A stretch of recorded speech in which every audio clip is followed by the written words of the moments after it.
Շնորհակալություն, որ մեզ հետ եք, այստեղ պատահական մարդիկ չկան, բոլորը համագիրներ են, վստահ եմ, եւ համագիր լինելը այսօր Բևեռի, այդպիսի ընդդիմադիր ուժի Հայաստանում,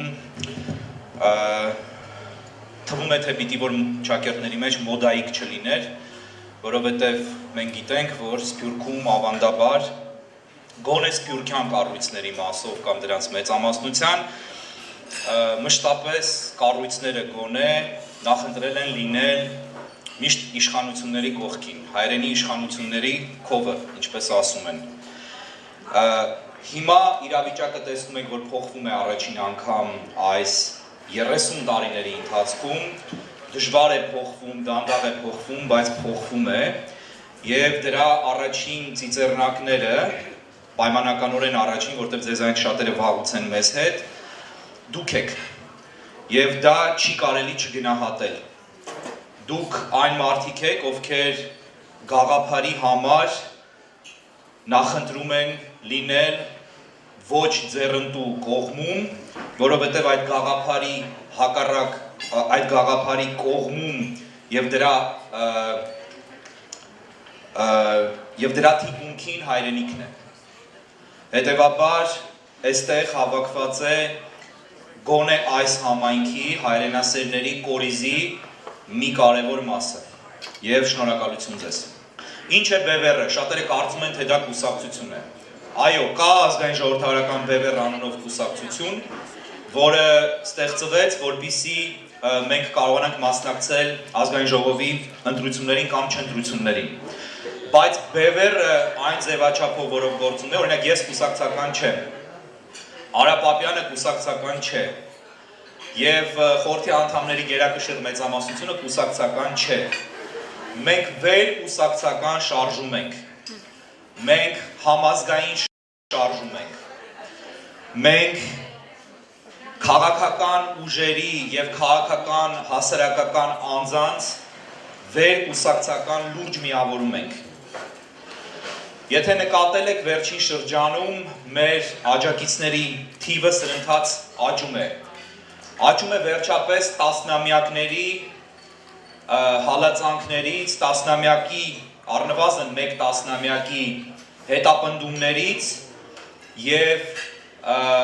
անգամ ծաղրից հետո։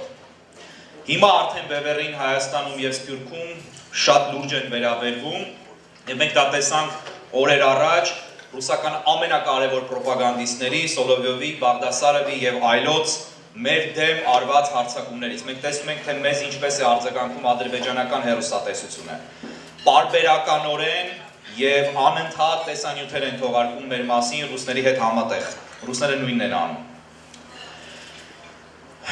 Մենք պիտի հասկանանք մի բան, շատ կարևոր բան, այսպես կոչված ազգային կառույցները, որոնք Սփյուռքում եղել են կամ կան,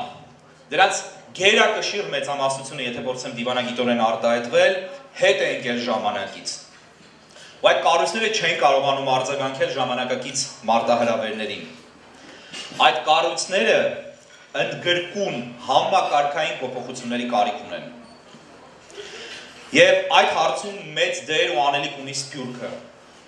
Բայց մենք տեսնում ենք, որ այդ փոփոխություններն անգամ ուշանում են այսպիսի ճակատագրական իրավիճակում, երբ դրանք պիտի առաջնահերթ խնդիր լինեին Սփյուռքի կառույցների համար։ Եվ այն, որ կան ձեր պես մարդիկ, դա այդ փոփոխության նախակարապետն է էլի, եւ սա շատ կարևոր երևույթ է, մենք պետք է հասկանանք, փոփոխությունը սկսվում է շատ դանդաղ, որտեղ դա մեր ազգային մենթալիտետն է, ամեն ինչ անել դանդաղ, ամեն ինչ անել կասկածելով, հետո վերջում դանակը ոսկորին է հասնում եւ մենք նոր արթնանում ենք, բայց արդեն ուշ է լինում։ Հիմա զարմանալիորեն դանակը հասել է ոսկորին, մենք կարծես թե դեռ ամբողջությամբ չենք էլ արթնանում։ Նոր ինչ որ նշաններ են առաջ գալիս արթնանալու։ Բևեռը կուսակցական որևէ խժդժոցի, որևէ քաշքշոցի, որևէ մանր խնդիրների մեջ չկա։ Հիշում եք օրեր առաջ ըստ էության նախկինների ներկայացուցիչները, որոնք ներկայանում էին որպես այսպես կոչված ազգային ազատագրական շարժում, խոսեցին կուսակցական դրոշների մասին։ Հետաքրքիր է իմանալ, կա արդյոք մեկ այլ ուժ Հայաստանում, որը չի բարձրացնում կուսակցական դրոշ, որը վերկուսակցական է, որը համազգային խնդիրներ է առաջ բերում եւ միաժամանակ քաղաքական ծանրակշիռ ուժ է։ Չկա այդպիսի բան, չի եղել, 30 տարի չի եղել։ Ուզում եմ նշել նաեւ, որ հակառակ նրա, որ շատերը թյուրըմբռնում ունեն, Բևերը չունի մեկ միասնական առաջնորդ եւ սրանում նույնպես կայանում է Բևերի ուժը։ Շատերը կարծում են, որ Ժիրայր Սեֆիլյանն է առաջնորդը Բևերի։ Ժիրայր Սեֆիլյանը Բևերի առաջնորդը չէ, Արա Պապյանն էլ չէ, Վարուժան Ավետիսյանն էլ չէ, Գարեգին Չուքազյանն էլ չէ, Եղիշե Պետրոսյանն էլ չէ, Արթուր Այվազյանն էլ չէ, Ալբերտ Բաղդասարյանն էլ չէ, ես էլ չեմ, Բևերը չունի առաջնորդ։ Բևերը ունի ղեկավար մարմին 10 հոգանոց խորհուրդն է, որի անդամ եմ նաև ես, պատիվ ունեմ անդամ լինել նաև ես, եւ խորհուրդն է որոշում։ Ասեմ ձեզ, որ մի քանի անգամ արդեն առիթ եղել է հեռուստատեսությամբ ասելու, խորհուրդը շատ հետաքրքիր սխեմայով է աշխատում, ես երբ Ամերիկայից գնացի Հայաստան եւ սկսեցի ակտիվորեն արդեն մասնակցել խորհրդի աշխատանքներին, ուղղակի ապշած էի, որ այդ աստիճանի ժողովրդավարություն կա, այդպիսի մթնոլորտում, այդ աստիճանի կարգ ու կանոն կա խորհրդի մեջ, որոշումները ընդհանուր հարգելու ավանդույթ է ձևավորվել եւ ինչ էլ լինի, մենք մեր ամեն շաբաթյա խորհրդակցությունների սենյակներից կամ սենյակից միշտ դուրս են գալիս ընդհանուր հայտարարի եկած։ Քննարկում ենք շատ թեժ, կարող ենք տարբեր հարցերի շուրջ հակասություններ ունենալ եւ տարբեր տեսակետներ ունենալ, բայց մենք միշտ դուրս են գալիս մեկ միասնական որոշմամբ։ Ընդ որում մեր հանդիպումները տևում են 3-4 ժամից ոչ պակաս, եւ մենք չենք դատարկաբանում, մենք քննարկում, դիտում ենք բոլոր հարցերը ամենատարբեր անկյուններից։ Սա եզակի երևույթ է հայկական քաղաքական իրականության մեջ եւ ասեմ ձեզ, նաեւ արևմտյան։ Արևմուտքում էլ շատ քիչ այդպիսի բան կա։ Ցույց տվեք Հայաստանում 30 տարիների ընթացքում 91 թվականից այսպես կոչված անկախությունից ի վեր մի քաղաքական ուժ,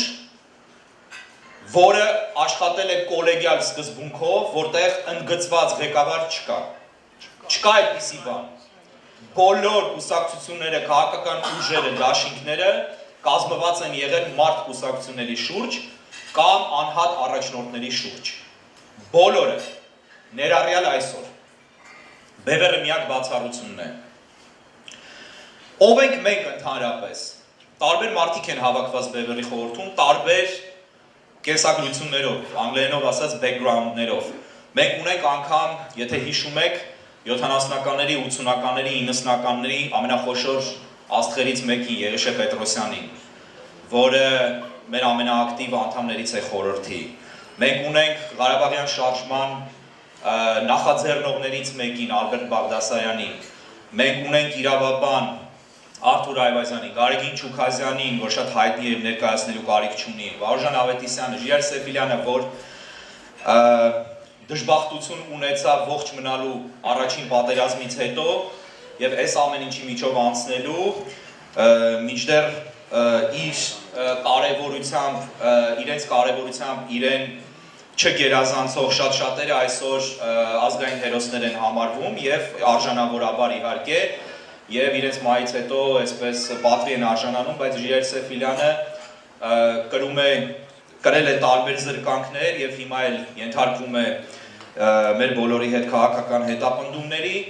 եւ հարձակումների ամենակարևորը ուժեղ հարձակումների, որոնք երբևէ որևէ վարքյան դեմ չեն կանգնում։ Մենք իրականում հայ ժողովրդի կենսունակության մունետիկներն ենք, այսինքն ես չեմ ուզում սա ինքնագովեստ լինի, բայց պատկերացրեք քաղաքական դաշտը, պատկերացրեք Հայաստանի իրականությունը այսօրվա, ես չգիտեմ քանիսն են գնացել Հայաստան վերջին ամիսներին, պատկերացրեք առանց Բևերի։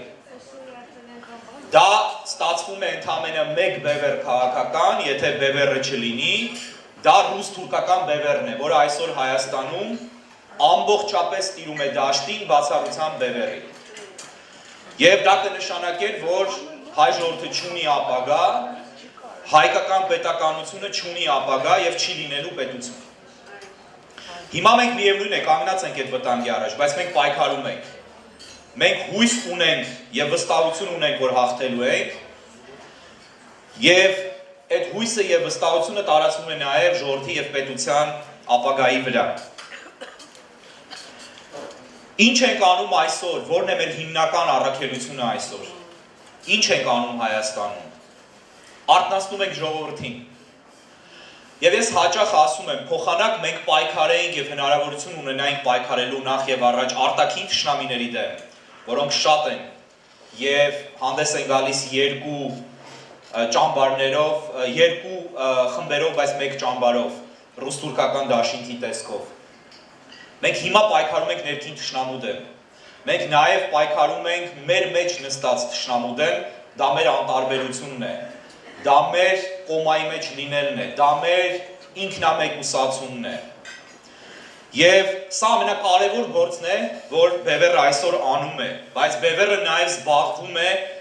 պետականաշինության, պետություն կառուցելու գործը նախաձեռնելով։ Իմիջայլոց ուզում եմ ասել, որ մեզ հաճախ մեղադրում են, եւ դուք վստահ եմ տեսել եք հաճախ մեկնաբանություններում եւ այլ նման տիպի տեղերում,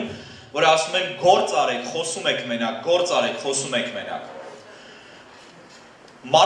Այս մարդիկ չեն հասկանում, որ քաղաքական գործիչների գործը մինչև իշխանություն դառնալը միայն խոսելն է։ Միայն ցույց տվեք աշխարհում մի երկիր, մի քաղաքական գործիչ, որը չունի իշխանություն եւ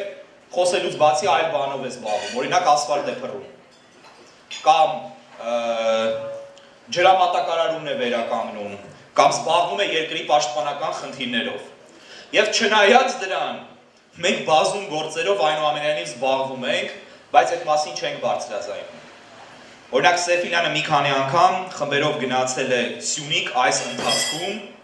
հանդիպումներ է ունեցել եւ փորձել է օգտակար լինել այն վետերան վիրավոր երիտասարդ զինվորներին, որոնք հաշմանդամ էին դարձել այս վերջին պատերազմի ժամանակ եւ տոտալ մոռացության են մատնված։ Այլ ծրագրեր նույնպես անում ենք, որոնց մասին չենք խոսում, առաջիկայում նույնպես չենք խոսելու, բայց դա արդեն աննորմալ է, ոչ թե նորմալ է։ Եվ մենք խոսում ենք անդադար, մենք ամենաշատ խոսող ուժն ենք, հետեւաբար մենք քաղաքականության մեջ ամենաակտիվ ուժն ենք այսօր Հայաստանում եւ դուք դա բոլորը տեսնում եք։ Բևերը իրականում իր բնույթով հեղափոխական ուժ է։ Եվ քանի որ հեղափոխություն բառը վարկաբեկված է, ես ուզում եմ մի քանի վայրկյան կենտրոնանալ սրա վրա։ Բևերը այսօր եզակի այն ուժն է, որը խոսում է, որ պետք է կառուցվի պետություն, որ չկա պետություն։ Եվ պետություն, այո, մենք չունենք։ Պետությունը ոչնչացված է Հայաստանում։ Ձեզ այն շատերը պատկերացնում են մոտավորապես, բայց երբ ներսից ես տեսնում, երբ շփվում ես անգամ մարդկանց հետ, որոնք ելքեր ունեն դեպի իշխանություն կամ դեպի այլ ճյուղեր, դեպի բանակ, դեպի իրավապահ մարմիններ, հասկանում ես, որ պետություն Հայաստանում գոյություն չունի։ Պետությունը ոչնչացված է։ Ոչնչացված է նաև բանակը, ցավոք սրտի, եւ ավելի է ոչնչացվում։ Մենք այսօր խոսում ենք նրա մասին եւ աշխատում ենք այն ուղղությամբ, որպեսզի վերջին ծվերները պահպանենք եւ հնարավոր լինի կառուցել պետություն։ Մենք նաեւ ներկայացնում ենք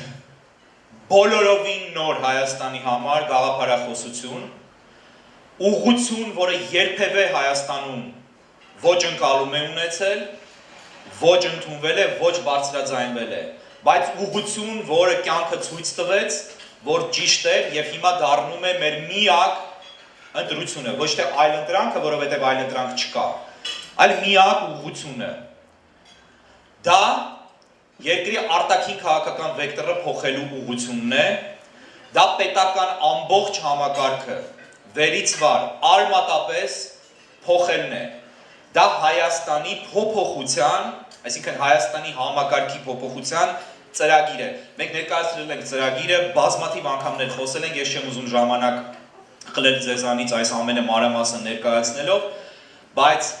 սա մեր ամենակարևոր առանձնահատկություններից մեկն է։ Դարձյալ ցույց տվեք Հայաստանում մեկ այլ ուժ, որը գաղափարախոսություն է առաջ քաշել, որը խնդրի լուծում է առաջարկում, որը ունի ճանապարհային քարտեզ, ունի կադրեր եւ ունի արդեն լայն աջակցություն Հայաստանում։ Կա այդպիսի ուժ։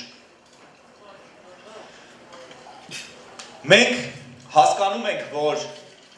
30 տարի շարունակ, իսկ դրանից առաջ 70 տարի շարունակ վարվել է մի գիծ, Հայաստանը եւ հայ ժողովուրդը ուղղորդվել է մեկ ուղղությամբ։ Եթե շատ ավելի հեռու գնանք, ապա 200 տարի է դառնում։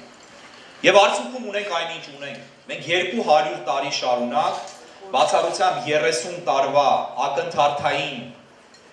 միջակայքի միայն կորցրել ենք հայրենիք։ Երբևէ պետություն չենք դարձել, երբևէ չենք կայացել, երբևէ չենք կարողացել կասեցնել արտահոսքը։ Մենք ունեցել ենք ներգաղթ շատ կարճ 40-ական թվականների վերջերին, հետո անմիջապես խոշոր արտագաղթ ենք ունեցել։ Ընդամենը տարիներ կամ տասնամյակ անց։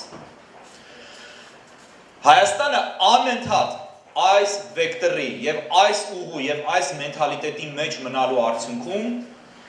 ունեցել է կորուստներ նույն սցենարով։ Մենք կորուստներ ենք ունեցել անգամ երկրորդ համաշխարհային պատերազմի տարիներին շատ ավելի անհամեմատ ավելի շատ համեմատական առումով, քան խորհրդային մյուս պետությունները։ Եվ ասեմ, որ Ադրբեջանից խորհրդային տարիներին գերազանցապես զորակոչվում էին երկրորդ համաշխարհային պատերազմի տարիներին հիմնականում հայազգիները։ Եվ պատական չի, որ Արցախից օրինակ Չարդախլուից այդքան մարշալներ են դուրս եկել, այդ ինչպես է ստացվում, որտեղ Արցախից ամբողջությամբ Ադրբեջանը ուղարկում էր ճակատ։ Այսինքն մենք եղել ենք մի գծի մեջ, մի քաղաքական վեկտորի մեջ, մի համոզմունքի մեջ, որը մեզ հետևողականորեն տարել է կործանման։ Մենք այսօր կործանված ենք։ Բայց կա հույս փրկելու, եւ այդ հույսը մենք փորձում ենք մեծացնել, օգտագործել եւ իրականացնել երկրի փրկություն։ Սա է նաեւ այն պատճառը, հիմնական պատճառներից մեկը, որ բոլոր արտաքին եւ ներքին քաղաքական խաղացողները փորձում են բևեռին հարվածել, վարկաբեկել, ոչնչացնել,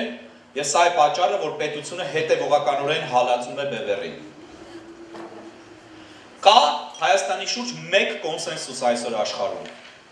Դա, եթե արևմուտքին չհաշվենք իհարկե, դա Հայաստանի վերացման մասին կոնսենսուսն է։ Մենք չենք գիտակցում, որքան կարևոր է Հայաստանի աշխարհագրական դիրքը եւ որքան կարևոր է Հայաստանի դերը։ Ոմանք, ինչպես ռուսները եւ թուրքերը, ցանկանում են Հայաստան առանց հայերի։ Ոմանք, ինչպես արևմուտքը, ցանկանում է Հայաստանում պահել հայերին, Հայաստանը տեսնել հզոր, որովհետև գիտեն, որ Հայաստանը երբևէ կայսրություն չի լինելու, ինչպես Թուրքիան կարող է լինել, Հայաստանը երբևէ չի դառնալու մրցակից եւ սպառնալիք, ինչպես Չինաստանն է, բայց փոխարենը իր լինելով եւ իր ուժեղությամբ, համեմատական ուժեղությամբ իր չափերի մեջ կարողանալու է կասեցնել Թուրքիայի, Ռուսաստանի եւ այլոց ծավալումը եւ կայսրության վերածումը։ Ռուսաստանը կայսրություն է դեռևս, բայց փլուզվող կայսրություն է։ Պատկերացրեք Հայաստանը չլինի, Թուրքիան դառնում է ահռելի հսկայական մի տերություն, առավել քան կրկնապատկվում է տարածքով, գուցե եռապատկվում է եւ դառնում է Արևմուտքի, Միացյալ Նահանգների, Ֆրանսիայի, Եվրոպական միության, այսինքն համար անզսպելի մրցակից։ Թե քաղաքական, թե նաև ռազմական առումով։ Եվ այսօր թուրք-ռուսական դաշինքը ստիպում է Արևմուտքին քայլեր ձեռնարկել Հայաստանը պաշտպանելու համար եւ բարեբախտաբար այսօր Հայաստանը կա միայն Արևմուտքի ջանքերի շնորհիվ, ինչպես էլ որ խաբեն հայ ժողովրդին։ Սահմանին կանգնած ռուս զինվորները ավելի շուտ ոչ թե սահմանին այլ շփման գծում, դրանք ոչ թե խաղաղապահ ուժեր են, ոչ թե փրկիչ ուժեր են, դրանք օկուպացիոն զորքեր են, որոնք վերահսկողություն են վերցրել, որպեսզի հարմար պահի, հարմար իրավիճակով, ինչպես դա արդեն արեցին անցյալ տարվա ընթացքում մի քանի անգամ անցյալ ամիսների, հանձնեն Հայաստանը մաս-մաս Հայաստանի թշնամուն։ Մենք այս ուղուց դուրս գալու ուղի ենք առաջարկում։ Մեզ հաճախ ասում են, որ մենք արևմուտքի, իբրև թե արևմուտքի գործակալներ ենք։ Ինչ ասես ասում են սորոսականներ, այդ հիմար տերմինը, որ ստեղծել են Ռուսաստանում, հատուկ ծառայությունները, հետո նետել են հետխորհրդային տարածք եւ հետխորհրդային տարածքում տենդի են վերածել, ինչ որ մի, այսպես ասեմ, ծերուկի որոշակի հասարակական, քաղաքական կամ այլ ակտիվության պատճառով եւ դա դարձրել են այսպես վերանի ծամոն եւ բոբո։ Ամենակեղտոտ տեխնոլոգիաները օգտագործվում են, բայց պիտի նշենք, որ արևմուտքը ըստ էության չունի գործակալներ, արևմուտքը այլևս վաղուց գործակալների համակարգով չի աշխատում։ Ես չեմ ասում արդարանալու համար, ես ասում եմ ցույց տալու պրիմիտիվությունը այն գործիքակազմի, որը կիրառվում է այդ թվում նաև Բևերի դեմ կամ հիմնականում Բևերի դեմ։ Վերադառնալով նախորդ մտքին ասեմ, որ չի կարելի մշտապես անընդհատ քաղաքականության մեջ եւ երկրի ընթացքի մեջ անել նույն բանը եւ ակնկալել այլ արդյունք։ Հիմա մենք տեսնում ենք, որ ասում են, լավ, եթե ենթադրենք դուք ճիշտ եք, եթե փոխվենք Ռուսաստանից, բավոր Ամերիկան չգա, բավոր Եվրոպան չգա, ինչ կլինի։ Եվ այս մասին Արապապյանը շատ լավ ստատուս էր գրել, որ մոտարապես իմաստը դա է, որ եւ ուզում եմ ցիտել մոտավոր, որ դա նույնն է, ինչ մահվան վախենալուց ինքնասպանվես, մահվանից վախենալուց ինքնասպանվես։ Մենք գնում ենք դեպի մահ։ Մեզ Ռուսաստանը վաճառել է, Ռուսաստանը դուրս է գալիս Հարավային Կովկասից։ Այսօր, եթե դուք ուշադիր լինեք, կնկատեք, որ լուրջ կոնֆլիկտ կա Չեչնիայի եւ Ինգուշեցիայի մեջ, նույն Ռուսաստանում, Կովկասում, Հյուսիսային։ Եվ այդ կոնֆլիկտը չի հաջողվում կարգավորել։ Ռուսաստանը փլուզվող պետություն է։ Ռուսաստանը տնտեսական սարսափելի ծանր վիճակում է եւ Ռուսաստանը հեռանում է։ Հեռանալիս որոշել է վաճառել այն, ինչ ինքը մշտապես թույլ է պահել։ Այն, ինչ արեցին 100 տարի առաջ։ Հիմա ո՞րն է այստեղից ելքը։ Նորից ասենք, եկեք մնանք Ռուսաստանի տակ եւ ուղակի ոչնչանանք եւ վերանանք։ Հիմա Արապապյանը պայմանականորեն ասում է, մենք պիտի համոզենք Միացյալ Նահանգներին, բայց դա պայմանական է։ Ակնհայտ է եւ մենք դա գիտենք, որ մասնավորապես Միացյալ Նահանգները անչափ շահագրգռված է, որպեսզի Հայաստանը դառնա Միացյալ Նահանգների դաշնակից։ Չկա այդպիսի իրավիճակ, երբ մի պետություն ցանկություն է հայտնում դաշնակցել Արևմուտքի հետ, մասնավորապես Ամերիկայի, եւ Ամերիկան ասում է, չէ, պետք չէ ինձ գնա։ Այդպիսի բան կանի միայն հիմար երկիրը եւ անգամ հիմար երկրները դա չեն անում, իմիջիայլոց ասեմ, որ աշխարհում թերևս հիմար երկրներ չկան, բացի մեկից հիմա, որպես պետություն պետական համակարգ։ Եվ գիտեք այդ մի երկիրը որն է ցավոք սրտի։ Այսինքն այստեղ երկու մտածելու բան չկա, մենք ուղղակի չունենք այլ ընտրանք։ Մենք տեսանք ինչ եղավ եւ պատկերացրեք, որ պատերազմից հետո հետեւողականորեն ռոպագանդա է տարվում ժողովրդին համոզելու,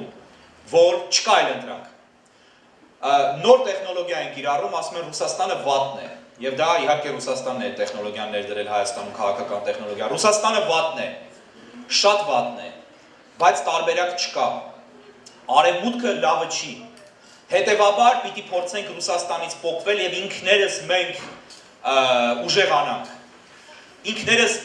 մենք ուժեղանալն ուղղակի բացառվում է ցավոք սրտի։ Ինչպես Վարուժան Ավետիսյանն է ասում է, ինչպես ուժեղանանք, ժիմ անենք, ուժեղանանք, այսինքն ինչպես պիտի ուժեղանաս, երբ դու ոչնչացված ես, երբ երկու ցեղասպան պետություններ կողքից քեզ հոշոտում են եւ հոշոտելու են մինչեւ վերջ,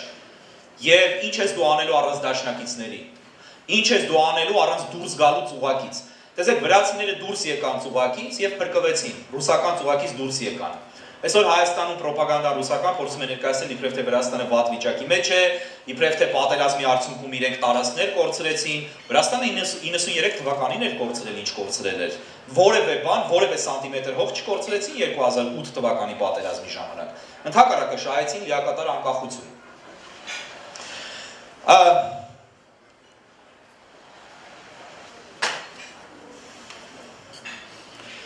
Պիտի հասկանանք, որ Հայաստանի դաշնամին, դաշնակից թշնամին Ռուսաստանը շահագրգռված չէ Հայաստանի Հանրապետության կայացմամբ։ Շահագրգռված չէ, որովհետև պիտի Հայաստանը փոխանցի Թուրքիային, որովհետև իր համար, ինչպես իրենք իմիջիայլոց ամենաբարձր մակարդակով բազմաթիվ անգամներ հայտարարել են։ Եվ ասեմ, որ մենք բաներ չենք հորինում, մեզանից չենք փորձում ներկայացնել, բոլոր հիմնված են պաշտոնական հայտարարությունների, փաստերի, երևույթների վրա եւ ոչ միայն վերլուծության, այլև ուղղակի փաստերի վրա։ Եվ այսօր մեր շահերը համընկնում են միայն Արևմուտքի հետ։ Ռուսաստանը ամեն ինչ անելու է, որ դա թույլ չտա։ Եվ այսօր Ռուսաստանի կոկորդին կանոնած միակ ոսկորը Բևերն է։ Ցավոք սրտի միակն է այդ առումով։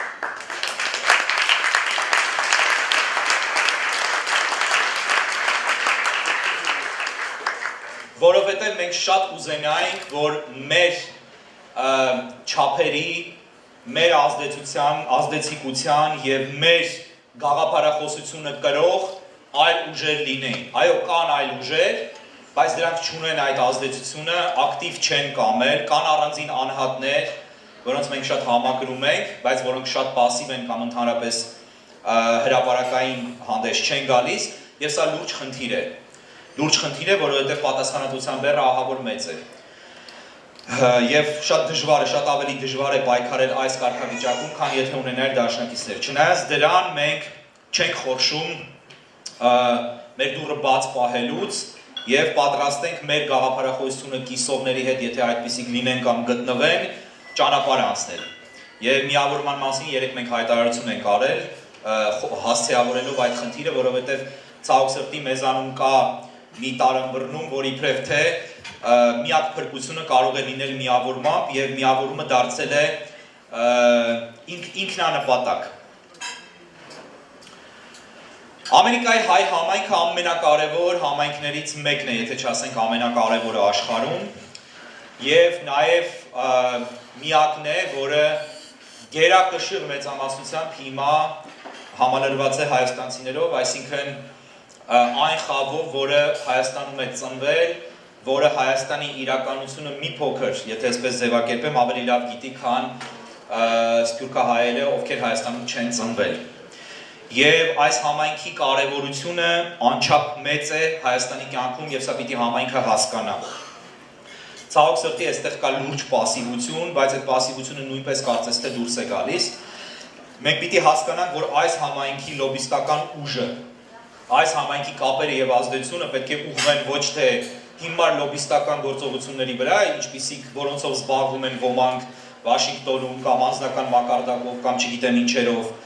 այլ հիմնական խնդիր լուծելու համար Հայաստանի համար։ Դա Հայաստանի փրկության միակ թելը գործելն է։ Դա Major Non-NATO Ally of the United States կարգավիճակի ձեռքբերումն է։ Ինչպիսիք ունեն մի շարք երկրներ, որը ըստ էության անուղղակիորեն, բայց նաև շատ ուղղակիորեն պաշտպանվածության լրջագույն երաշխիք է եւ ռազմական լրջագույն աջակցության երաշխավոր։ Ռուսական կեղծ թեզերը հիմա հեղեղել են մեր հասարակությունը։ Մենք տեսնում ենք, որ այսպես կոչված հայերի կամ այսպես կոչված հայաստանցիների իստվար զանգված կայսոր, որը ծաղրում է նախագահ Ուիլսոնի իրավարար վճիռը, որը ծաղրում է Սևրի դաշնակիրը, դաշնակիր չէ, ես սխալ ասեցի եւ ասեցի այն սխալը, որը շատ շատերն են անում ցավոք սրտի, պայմանագիրը, որտեղ դա դաշնակիր չի, ընդհակառակը, եւ դա նույն բանն է, ինչ մարդ ծնող ունենա եւ ասի ես ծնող չունեմ եւ ունենա լավ ծնող, ծնող, որը իրեն սնել է, սնուցում է եւ սնուցելու է եւ ասի ես ծնող չունեմ, ես ընդհանրապես ընկեցիկ եմ եւ փողոցում եմ ծնվել մեծացել, միայնակ։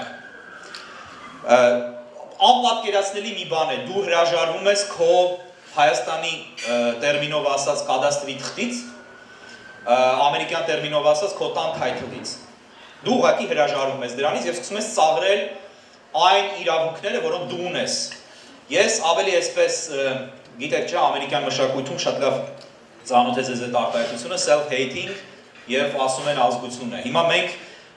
self-hating արմենիաների հետ գործ ունենք Հայաստանում, որոնք ցավոք սրտի բավական լուրջ զանգված են այսօր կազմում եւ ում լսեք, ում տեսնեք, որ խոսում են, որ Սևրի պայմանագիրը վավերական չէ, ուրեմն իմացեք, որ գործ ունեք դավաճանական գիծ տանողների հետ։ Կամ ասելու, որ Սևրի պայմանագիրը չմտավ ուժի մեջ։ Եթե չմտավ ուժի մեջ, ապա ինչպես հետագայում դրա հիման վրա ստեղծվեց Լիբանանի պետությունը, ստեղծվեց Սիրիայի պետությունը, Իրաքի, Քուվեյթի, Սաուդյան Արաբիայի, ինչպես բացի մեր թեզերը ծաղրելուց եւ ասելուց, որ հա հիմա ամերիկան վազելով կգա, ձեզ կփրկի կամ ամերիկյան զորքեր են գալու Հայաստանը պաշտպանեն, այդ եք ասում, հա, կամ այդ հիմար արտահայտությունը, որ այսինքն արտահայտությունը հիմար չի, բայց հիմարացրել են։ Ֆրանսիական նավերը չեն բարձրանում հայկական լեռները, բան, այս ագիտացիոն հիմար հնարքները համեմում են նաեւ անձնական դիսկրեդիտացիայով, անձնական վարկաբեկմամբ, անհատական անվանարկմամբ։ Բայց անդրադառնամ նրան, թե ինչու են այդ թեզերը հիմար, որովհետև Միացյալ Նահանգները, եթե միայն զորքով եւ զենքով քաղաքական լուրջ խնդիրներ լուծեր աշխարհաքաղաքական, ապա այսօր աշխարհի բոլոր երկրներում կունենար զենք եւ զորք։ Եվ անպայման իր ազդեցությունը կկիրառեր միջուկային զենքով, որ հիմարություն է իհարկե, այդպիսի բան չկա եւ չի կարող լինել։ Հետևաբար Ամերիկան լինելով ամենահզոր պետությունը աշխարհում, այն միակ ուժն է այսօր աշխարհաքաղաքական առումով, որը դիվանագիտությունը կիրառում է եւ ստանում է արդյունքներ շատ հաճախ շատ ավելի ուժեղ, քան եթե զորք մտցներ որևէ երկիր։ Եվ Միացյալ Նահանգների դիվանագիտական գործիքակազմը այն գործիքակազմն է, որը միանշանակ եւ ամբողջականորեն իզորու է պաշտպանել Հայաստանը։ Մյուսը Ֆրանսիան տեսնում ենք, որ ամենաակտիվ Հայաստանի պաշտպաններից է այսօր։ Մի քանի անգամներ ես եւ ոչ միայն ես մենք խոսել ենք այն մասին, որ մենք ունենք տեղեկատվություն եւ դա շատ վավերական տեղեկատվություն է, ուղղակի չենք հրապարակելու աղբյուրը, որ պատերազմի օրերին Միացյալ Նահանգները եւ Ֆրանսիան Հայաստանին առաջարկել են հակաօդային պաշտպանության լրջագույն միջոցներ, այսինքն զենք, եւ Հայաստանի այսպես կոչված ղեկավարը հրաժարվել է դրանից։ Երբ ես Ֆրանսիայում էի, ինձ ֆրանսիական սենատորներից մեկը հանդիպման ժամանակ սարսափելի մի բան ասեց ինչպես փրկենք ձեզ, եթե դուք չեք ուզում փրկվել։ Եվ ասեց, որ ֆրանսիական ղեկավարությունից շատ կարևոր մեկը ուղղակի ցնցված է իմանալով Հայաստանի ղեկավարության պատասխանը պատերազմի օրերին։ Իսկ Ֆրանսիային Հայաստանը շատ պետք է, որպեսզի Թուրքիան զսպվի, որպեսզի Թուրքիան չդառնա անզսպելի։ Մենք տեսնում ենք, որ կա Ֆրանսիա-Թուրքիա լրջագույն հակասություն։ Մյուս հանցագործ թեզը, որ ասում են, դա այն է, եւ հանցագործ է, որտեղ դավաճանական է, դա այն է, որ ասում են ՆԱՏՕ-ի անդամ Միացյալ Նահանգները ՆԱՏՕ-ի անդամ Թուրքիային չի կարող դեմ գնալ։ Այդ նույն տրամաբանությամբ ուրեմն Հունաստանն ու Թուրքիան եղբայր պետություններ են, նույն տրամաբանությամբ։ Իհարկե ոչ թշնամի պետություններ են։ Ֆրանսիան էլ է ՆԱՏՕ-ի անդամ պետություն եւ լրջագույն հակասության մեջ է Թուրքիայի հետ։ Նույն տրամաբանությամբ ուրեմն Հայաստանը եւ Ռուսաստանը դաշնակիցներ են, հա։ Իհարկե ոչ, թեև ՀԱՊԿ-ի անդամ երկրներ են։ Կա արդյոք Հայաստանի համար ՀԱՊԿ-ում դաշնակից պետություն։ Իհարկե չկա։ Ադրբեջանի դաշնակիցները հենց գերազանցապես գտնվում են ՀԱՊԿ-ում, ՀԱՊԿ-ի կազմում, ընդ որում Ադրբեջանի լավագույն դաշնակիցը Ռուսաստանը։ Անձնական անվանարկումներին շատ չեմ ուզենա անդրադառնալ, որպեսզի չմանրանամ, բայց ակնհայտորեն տեսնում ենք, որ բացի անվանարկումից կա նաև վրեժխնդրության եւ այսպես ֆիզիկապես անգամ ոչնչացնելու սպառնալիք չասեմ, վտանգ չասեմ, բայց գոնե տենչանք, գոնե Վարուժան Ավետիսյանի պահով։ Բոլորը գիտեք, որ Վարուժան Ավետիսյանը առողջական լուրջ խնդիր ունի եւ սա գաղտնիք չի, եւ գիտեք նաեւ, որ դատապարտվել է երկարաժամկետ ազատազրկման եւ առողջապահության նախարարությունը փաստաթուղթ է տվել, որ Հայաստանում հնարավոր չի ախտորոշել։ Կասկածներից մեկը, որը մենք ունենք, որ Վարուժան Ավետիսյանին հնարավոր է, որ թունավորած լինեն, այսպես ձևակերպեմ։ Եվ տոքսինը հայտնաբերելու համար, քանի որ մի քանի անգամ սեպսիս է տարել, իսկ սեպսիսի մեկ էպիզոդն անգամ սպանում է մարդուն, ինքը հրաշքով փրկվել է, պետք է դուրս գա, որպեսզի ախտորոշվի բարձր որակ ունեցող լաբորատորիայում, դրսում արևմուտքում, մասնավորապես Եվրոպայում, եւ փորձենք հասցեագրել խնդիրը, հասցեավորել։ Վարուժան Ավետիսյանի դատական համակարգը ոչ թե մերժում է, այլ հետևողականորեն կամ հրաժարվում է քննել կամ քննությունը հետաձգում է։ Սա հստակ այն գիծն է, որը կիրառեցին Արայիկ Խանդոյանի, այստեղ երկում էր Զարեհը, միայնակ գայելի հանդեպ, որին ծեծեցին դատարանի նկուղում ոստիկանները եւ դրա արդյունքում ըստ էության մեր խորին համոզմամբ դրա արդյունքում Արայիկ Խանդոյանը մահացավ օրեր անց։ Հաց բերողին այդպես սպանեցին, ամեն ինչ արեցին, որպեսզի մեռնի։ Հիմա իհարկե Վարուժան Ավետիսյանը քաղաքական դեմք է եւ նաեւ Սասնա-Ծռերից է եղել եւ բացառիկ անհատականություն է, բացառիկ ինտելեկտ եւ բացառիկ ռետոր եւ այդ մարդու մահը իհարկե իրենք համարում են իրենց առաջնահերթություններից մեկը։ Սա պիտի ցուցանիշ լինի։ Մենք ունեցել ենք նաեւ մեկ այլ անվտանգային էպիզոդ, որի մասին ես չեմ խոսի, բայց ունեցել ենք։ Եվ մոտարապես պատկերացնում ենք, թե ինչն ինչոց է։ Այսինքն այս երևույթները ցույց են տալիս, որ շատ լուրջ անհանգստություն կա Բևերից, որովհետև կարող է հանկարծ հայ ժողովուրդը սթափվել։ Կարող է հանկարծ հայ ժողովուրդը ոտքի կանգնել եւ օհրաշք 200 տարի հետո ազատվել այն ստրկությունից, որի արդյունքում ինքը անպայմանորեն մեռնելու է, եթե շարունակի մնալ այդ ստրկության մեջ։ 200 տարի ոչինչ չի փոխվել, պատկերացնում եք, եւ հայ ժողովրդին համոզում են, որ ոչինչ փոխել պետք է չի։ Եվ ունեցել ենք միայն կորուստ, միայն ոչնչացել ենք, միայն զոհեր, միայն երկրի ոչնչացում։ Մեզ ասում են նաև, որ մենք ծայրահեղական ենք, եւ այս հարցին ուզում եմ անպայմանորեն անդրադառնալ։ Ծայրահեղական ենք, որովհետև ծայրահեղ ճակերտների մեջ մտքեր ենք արտահայտում։ Օրինակ, որ մենք ունենք իրավունքներ, որ Վիլսոնյան Հայաստանը պետք է լինի երազանք։ Մենք ծայրահեղական լավագույն դեպքում ռոմանտիկներ ենք, վատագույն դեպքում արևմուտքի գործակալներ եւ հայ ժողովրդին խափողներ, ինչի համար, որովհետեւ ասում ենք, որ հрьяաները 2000 տարի արտաքսված էին իրենց երկրից, չունեին հայրենիք, ապրում էին որպես համայնքներ, ընդ որում պարբերաբար ցեղասպանությունների եւ պոգրոմների էին ենթարկվում, բայց 2000 տարի ամեն ամսի 9-ին իրենց ողբի օրը լացում էին եւ ասում էին հաջորդ տարի Երուսաղեմում եւ իրենք ստացան իրենց Երուսաղեմը 2000 տարի հետո եւ չունեին փաստաթղթեր, այդ փաստաթղթերը ստեղծեցին, որտեղ 2000 տարի առաջ փաստաթղթեր չկային, որ Ջուդեան իրենցն է եղել, բայց ցկտեցին եւ հասան, իսկ մեզ զրկում են մեր իրական իրավունքներից եւ Հայաստանը տեսնում են խորհրդային սահմաններով։ Կարծես Հայաստանի իրավական պատմությունը, ես չեմ խոսում պատմական Հայաստանի մասին, կարծես իրավական պատմությունը հաշվվում է Ստալինի ստորագրությունից կամ Կավ բյուրոյի որոշումից, Կովկասյան բոլշևիկյան բյուրոյի, Ապորինի մի կառույցի որոշումից։ Եվ այսօր դավաճանական ռեժիմը երբ խոսում է սահմանների մասին եւ ասում է այդ սահմանները որոշվել են, սա է, նա է, խորհրդային սահմաններով ենք անելու, տեսել եք, չէ, դավաճանների տարբեր աստիճաններ կան, որոնք որոշում են, բանավիճում են 1920 թվականների քարտեզներով անեն, թե անեն, ասենք 1987 թվականի քարտեզով, թե անեն 76 թվականի քարտեզով։ Հասկանում եք ինչից ենք խոսում, երբ որ մենք ունենք միակ ըստ էության Ադրբեջանը ամեն դեպքում այդպեսին չի եղել, պետությունն է եղել Հայաստանի Հանրապետությունը մինչև օկուպացիան բոլշևիկների կողմից, որը ունեցել է միջազգայինորեն ճանաչված սահմաններ տարածաշրջանում։ Եվ այդ սահմանների արևելյան սահմանը դուք տեսնում եք, իսկ արևելյան սահմանը ազգերի լիգայի որոշմամբ նույնպես սահմանված է։ Եվ այդ քարտեզները մենք շրջանառության մեջ դրել ենք։ Հիմա դա միջազգայինորեն ճանաչված սահմաններ են, եւ հարց են տալիս, թե բա ինչու արևմուտքը չի ընդունում։ Դա չի ընդունում, որտեղ Հայաստանի Հանրապետությունը պաշտոնական մակարդակով 30 տարի ասել է դա այն սահմանները չի։ Ես շատ ավելի փոքր եմ։ Ես ոչ կենսունակ տարածքի մեջ պիտի ապրեմ։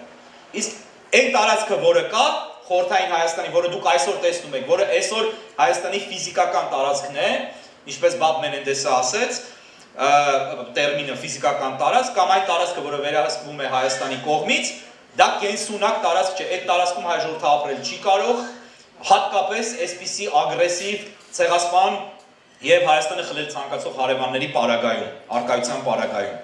Հետևաբար սա է մեր ծայրահեղականությունը, որ մենք ասում ենք, մենք ունենք այս իրավունքները եւ պիտի պայքարենք, մենք հասկանում ենք, որ վաղը չէ մյուս օրը ժամը 3-ին մենք դա հետ չենք ստանալու։ Բայց եթե դու չունես իրավական փաստաթղթեր եւ դու հրաժարվում ես քո իրավունքներից, համապատասխան պատմական իրավիճակում, երբ Թուրքիան կարող է քանդվել եւ քանդվելու է, երբ Ադրբեջանը կարող է քանդվել եւ քանդվելու է, դու ուղղակի չես ունենալ լծակներ անգամ ռազմական ճանապարհով խնդիրը լուծելիս, դա քեզ պահելու, որտեղ դու հրաժարվում ես դրանից։ Այս նրա համար մենք ծայրահեղական ենք, որտեղ մենք հայ դատի իրական կրողներն ենք եւ հայ դատ ասելով նկատի ունեմ հայկական հարցը, հայկական խնդիրը առաջ տանելու։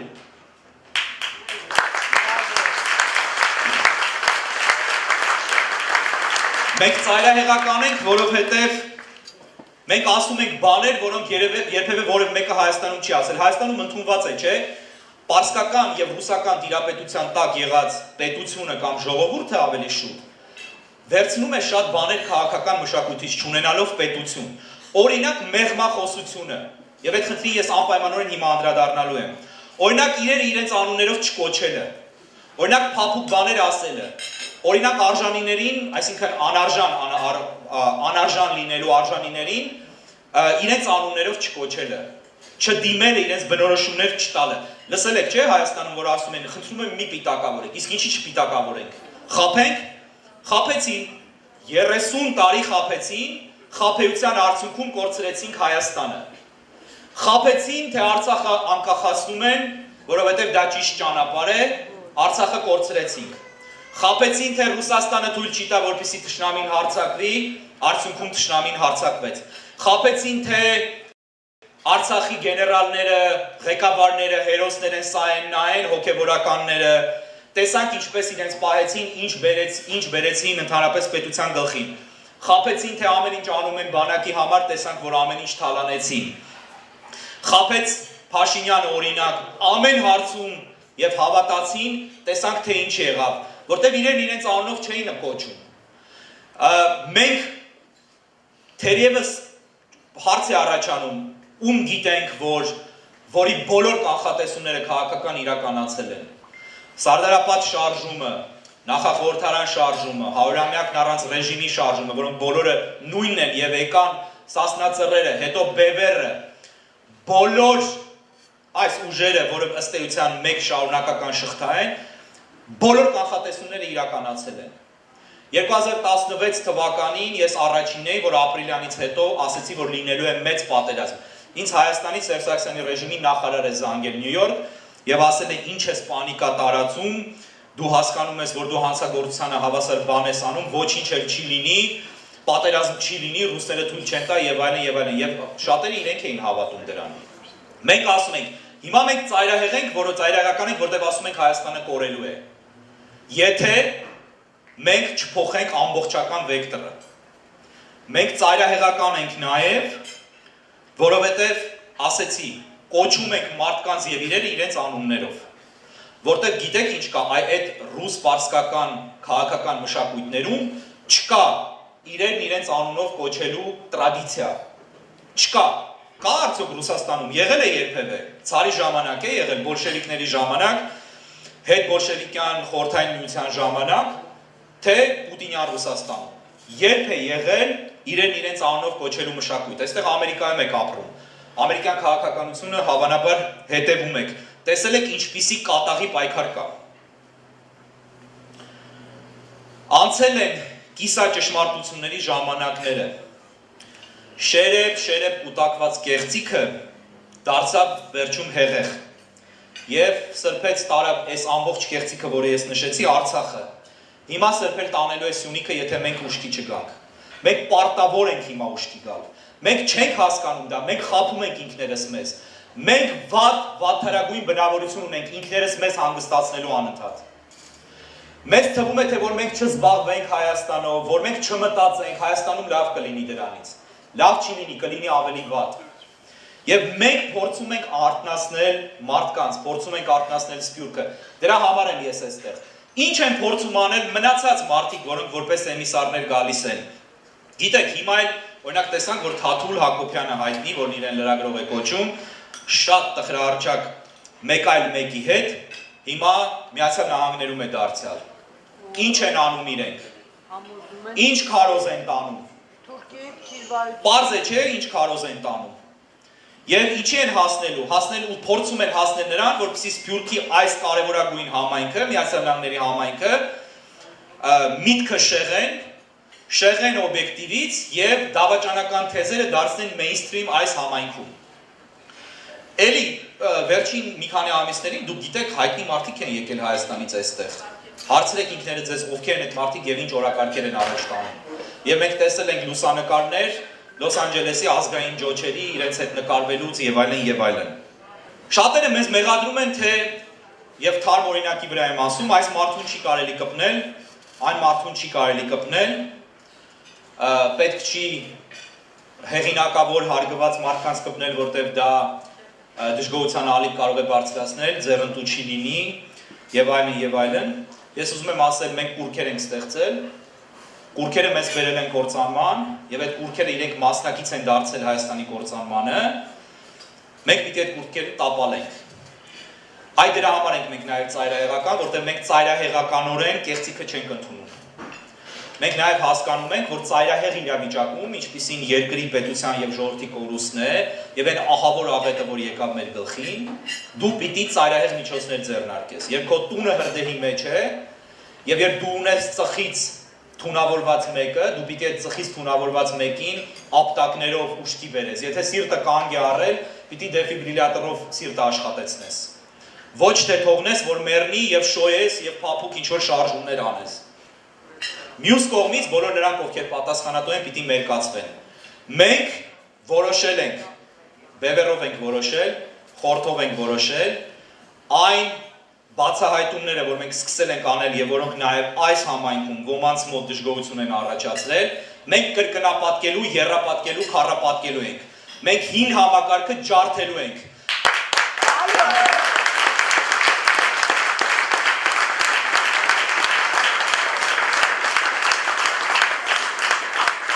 Ֆրանսիայում առաջին համաշխարհային պատերազմի ժամանակ կար հերոս, Մաղեշալ Պետանը։ Պետանը գրեթե փրկեց Ֆրանսիա, կարելի է ասել։ Երկրորդ համաշխարհային պատերազմի ժամանակ Ֆրանսիայի ազգային հերոս Պետանը անցավ ֆաշիստների կողմը, իր կարծիքով, որպեսզի Ֆրանսիային իբրև թե օգտակար լինի։ Եվ ստեղծեց Վիշիի տխրահարճակ կառավարությունը։ Պետանը ֆրանսիական պատմության մեջ ամենաամոթալի կերպարներից մեկն է եւ դավաճանության սիմվոլ, Վիշիի կառավարությամբ հանդերձ իր։ Այսօր Հայաստանի քաղաքական դաշտի 90%-ը առնվազն մարշալ պետաններ են։ Այն տարբերությամբ, որ դրանց գերակշիռ մեծամասնությունը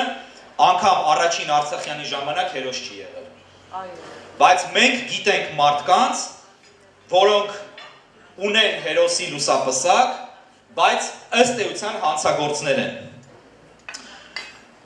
Մեկ այլ դեպքի մասին եմ ուզում խոսել, դա չէ ուզենա անվանական, բայց պիտի անվանական էլի ասեմ, որովհետև պիտի բացատրեմ, թե ինչու է այդպես եղել։ Դա Պարքև arczepiskopos Martirosyan-ի դեպքն է, որից շատերը ազդվեցին, որ Ժիրայր Սեֆիլյանը եւ ես անդրադարձանք իր անձին։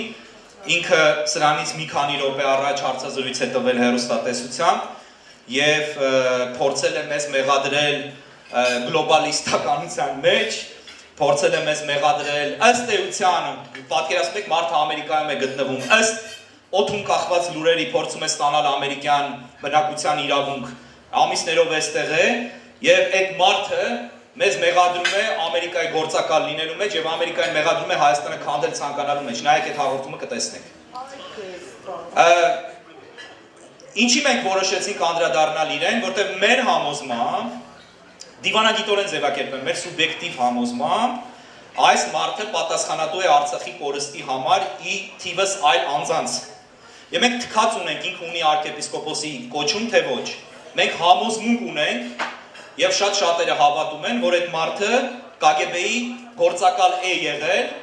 եւ այդպիսի վկայություններ մենք լսել ենք։ Իսկ ինչպես գիտենք, KGB-ի նախկին գործակալներ չեն լինում եւ հիմա այդ մարդը մենք հասկացում ենք, որ այստեղ է, որպեսզի համայնքում իր ճակերտավոր հեղինակությունը օգտագործելով համայնքը վերցնի իր այսպես գաղափարական ազդեցության տակ եւ դարձնի կառավարելի։ Հուսանք։ Հիմա այս մարդը տարիներ շարունակ մասնակից է եղել, տվեց Բակո Սահակյանի անունը այդ հաղորդման մեջ, տվեց Արշավիլ Ղարամանյանի անունը, Օգանովսկու անունը գեներալ, ես ձեզ ասեմ ով է Օգանովսկին, Օգանովսկին մեկն է, որին շատերը մեղադրում են սպանությունների մեջ Արցախում, որը պատժիչ ջոկատներ ունենալու մեջ է մեղադրվում շատերի կողմից, որը գոնե մեզ հայտնի է, որ հիշում եք ավտոերթը Արցախ Սասնա-Ծռերի, ծեծի, ջարդի եւ կոտորածի կազմակերպիչ է համարվում։ Պարքև Սրբազանը այս մարդկանցով այսօր հպարտանում էր եւ խոսում է սատանաներից, բաներից, մարդը համակարգի մաս էր Արցախում, մի համակարգի, որը Արցախը հանձնեց թշնամուն, թալանեց եւ ամեն ինչ արեց։ Եվ հիմա մենք ծայրահեղական ենք, որտեղ մենք Պարքև Սրբազանին անունով ասում ենք ով է եւ ինչ է։ Նոր անուններ են լինելու։ Որևէ մեկի դուրը չի գալիս։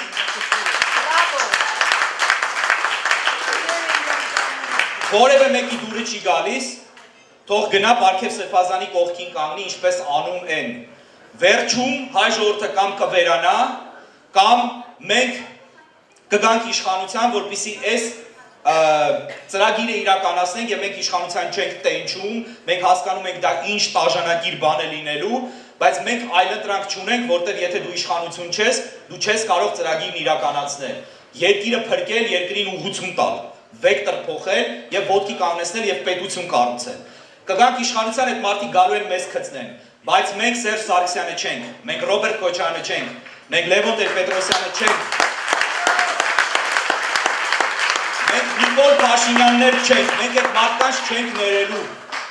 մենք բոլորին իրենց արժանին հատուցելու ենք։ Եվ այո, համարեք մեզ ռադիկալներ, մենք ճշմարտության ռադիկալներ ենք։ Մենք արդարության ռադիկալներ ենք, որովհետև ռադիկալ կործանումից փորձում ենք փրկել Հայաստանը։ Մենք փրկիչներ չենք։ Մենք ուղղակի դեղատոմս ունենք եւ բացարձակ վստահություն, որ այդ դեղատոմսը լուծելու է երկրի ամենահիմնական խնդիրը։ Եվ այն մարդիկ, ովքեր այսօր կհասկանան սա, կսթափվեն եւ կլինեն Բևերի կողքին, վաղը ոչ միայն չեն փոշմանի, այլ եւ սպառնալիք չեմ ասում, ուղղակի ամոթի խարան է դաջվելու այդ մարդկանց ճակատին։ Այլ այդ մարդիկ Հայաստանը փրկելու գործում իրենց լուման կունենան, ինչպես դուք բոլորդ ովքեր այստեղ եք։ Եվ ավարտում եմ։ Մենք քաղաքականություն չենք խաղում, դրա համար ենք մենք non-conventional։ Դրա համար մենք շատերի կողմից համարվում ենք politically incorrect։ Դրա համար մեզ շատերը ասում են դուք շատ եք չոր, դուք շատ եք կոշտ, դուք շատ եք այսպես, հետո գալիս են ասում են մի քանի ամիս հետո, բայց դուք ճիշտ եք, բայց գիտեք, հետո գալիս են դառնում են լուրջ աջակիցներ, ուրախ ենք այդպիսի մարդկանց համար։ Բայց մենք conventional չենք կարող լինել։ Գնացեք այն conventional-ներին գտեք, եւ ձեզ չեմ ուղղում խոսքս, այլ նրանց, ովքեր դա են ասում, ովքեր միշտ եղել են հաճելի conventional եւ հիմա էլ գալու են էլի այստեղ այդպիսի մարդիկ հայտարարել են։ Ուր են նրանք եւ ինչ են արել Հայաստանի համար եւ ինչպես են կործանել Հայաստանը, դա էլ եկեք հասկանանք։ Մենք չենք լինելու conventional։ Ասում եմ, ավելի ենք կոշտացնելու։ Եվ այս պայքարից մենք դուրս չենք գալու։ Մեզ կոտրել հնարավոր չի, մենք 10 հոգի ենք։ Վտանգավոր է։ Վտանգ միշտ կա, բայց մենք որևէ վտանգից չենք վախենում։ Մենք գիտենք մենք ինչի մեջ ենք։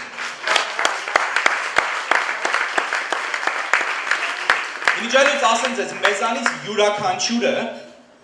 հիմա որևէ բանի մասին չի մտածում, որևէ բանով չի մտահոգվում։ Մենք ունենք մեկ օբյեկտիվ՝ շարունակել մեր գործը եւ հասնել արդյունքի։ Մենք բոլորս մեզ դրել ենք զոհասեղանի եւ թող ճոռոմ չհնչի, բայց այդպես է։ Մենք հրաժարվել ենք ամեն ինչից։ Մեզ այն շատերը հրաժարվել եւ կորցրել են բիզնեսներ, աշխատանք, բարեկեցություն, ընտանիք կորցնելու եզրին են կանգնել շատերը, որտեղ ուղղակի կյանք չկա, մասնավոր անձնական, այդ ռիթմը չեք պատկերացնում մեր, բայց մենք անում ենք եւ չենք էլ ակնկալում շնորհակալություն, մենք հավատում ենք այս գործին ու մենք հաղթելու ենք։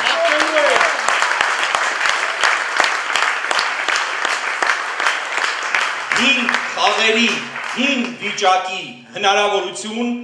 հին Հայաստանի իրավունք մենք այլևս չունենք։ Մենք պիտի կերտենք պետություն 0-ից եւ մենք պիտի կերտենք ուժեղ պետություն։ Մենք դա կարող ենք անել եւ մենք դա անելու ենք միասին։ Ուրեմն ազատ, անկախ Հայաստան։